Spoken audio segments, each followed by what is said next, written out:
Por boa parte da história, as pessoas acreditaram em algum mundo espiritual que existe em paralelo ao mundo que conhecemos. E os autores bíblicos não são uma exceção. Para eles, o mundo espiritual é uma dimensão diferente da nossa. Para destacar essa diferença, a Bíblia se refere ao espaço de Deus como o céu ou os céus. Porque o céu é muito diferente da terra. Está acima e além. E lá em cima tem corpos brilhantes que se movimentam. Penso neles como bolas de gás em chamas. Mas quando os autores bíblicos olhavam para cima, as estrelas davam a eles uma forma de falar e pensar nos seres espirituais. Na Bíblia, elas são chamadas de filhos de Deus, de governantes e autoridades, ou às vezes de conselho divino. Isso parece muito importante. O que o conselho divino faz? Bem, eles são apresentados em Gênesis capítulo 1, como o exército do céu, ou seja, o sol, a lua e as estrelas. Lá eles também são chamados de sinais, o que significa que seu poder e status simbolizam e apontam para Deus. Então em Gênesis 1, Deus os nomeia para governar o dia e a noite. Exatamente. Mais adiante, lemos que eles celebraram o poder e a criatividade de Deus quando ele criou o mundo.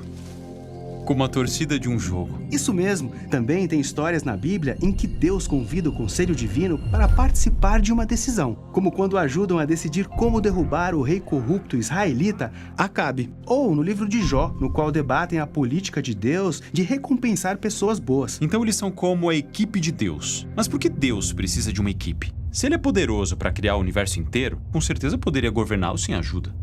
Bom, ele não precisa deles, mas aparentemente o Deus da Bíblia quer compartilhar autoridade com outros. Certo. Deus compartilha seu governo com parceiros humanos na Terra. Então tem uma história paralela de Deus compartilhando sua autoridade de governo com parceiros espirituais. Sim, até tudo desabar em uma rebelião dupla. Os seres humanos querem governar a Terra do jeito deles.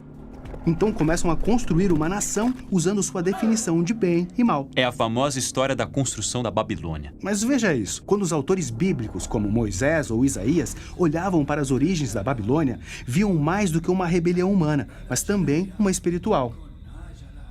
O que foi essa rebelião espiritual? Havia membros do Conselho Divino que, assim como os seres humanos, não queriam mais representar a autoridade de Deus. Eles queriam ser Deus e se rebelaram. Então, as criaturas enganaram os seres humanos que passaram a adorá-los em vez do Criador. Então, a Babilônia se torna a imagem bíblica das rebeliões humana e espiritual juntas. Por isso, Deus dispersa o povo da Babilônia para nações diferentes. E no livro de Deuteronômio, Moisés diz que foi quando Deus também dispersou com eles os rebeldes do Conselho Divino. Então as nações são entregues a governantes espirituais. Sim,